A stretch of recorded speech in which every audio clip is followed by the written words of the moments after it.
Hello, I'm Rivera, a young Hispanic woman raised in a Hispanic household in a diverse community. Since I was little, I was taught by my parents to always carry myself in a gracious manner, that the way my tongue pronounces words might come to offend those who do not carry the color of my skin nor the pattern of my hair, so I must watch how I speak. These regulations have been a guide for many of my classmates and I in how to live an American life as a Hispanic teen. While in school, we are taught that this is a place where we can freely come and explore our different possibilities of what we can become, making our view in the school system tumble up and down, and whether they are truly there as a helping hand or just individuals that keep watch of us. Meanwhile, we are startled by the stares of the police officers as we walk the halls. We fix our postures because we do not want to look too cholo seeking for problems. We start speaking our native language with the intention of sending a clear message to the officers that we mean no harm. Speaking for myself, I am intimidated by school officers, not because they're in uniform and rarely smile at students, but because they go through schools protecting us without us knowing who they are.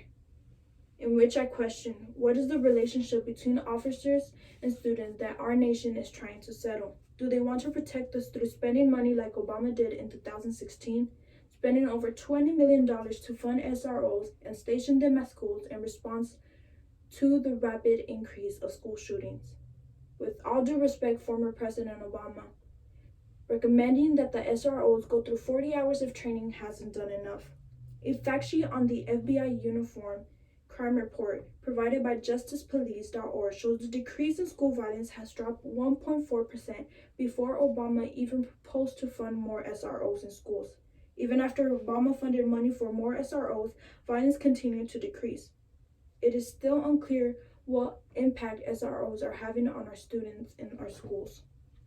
But the nation has seen a 1.7 increase on dropout students since 2008. After all this, why does the country want to restrict students even more when there isn't a national standard for SROs? Don't get me wrong, I am aware of officers who exist and work for the government who are wholesome and kind. But because the system is corrupt, it creates a trust issue for many students like myself. Teachers, directors, counselors, social workers, with other advocates that work in schools, do you all think schools are doing enough to support us students?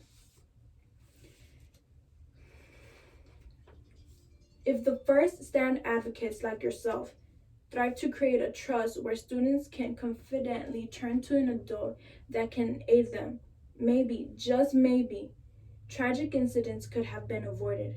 Instead, we have a rapid 4.1% increase in arrests in schools because students cannot freely talk to the administrators due to schools becoming confined spaces. I have always asked myself why are cops involved with students? While writing this speech, I realized that police officers do not harm if they are trained correctly.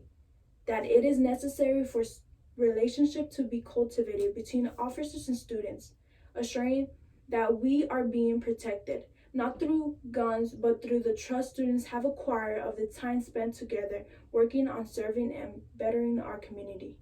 I truly believe that our weaknesses can only be weaknesses if we keep on reinforcing just as SROs and not SROs that are trained correctly.